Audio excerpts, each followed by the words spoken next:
Check करें दोस्तों, beef कढ़ाई के लिए देखें,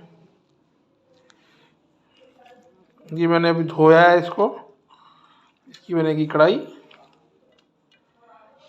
ठीक है, ये हमारे पास है मछलियाँ। ठीक है, इसके हमने बनानी है निहारी। ये हमारे पास है हरीसा का ऑर्डर आया हुआ है।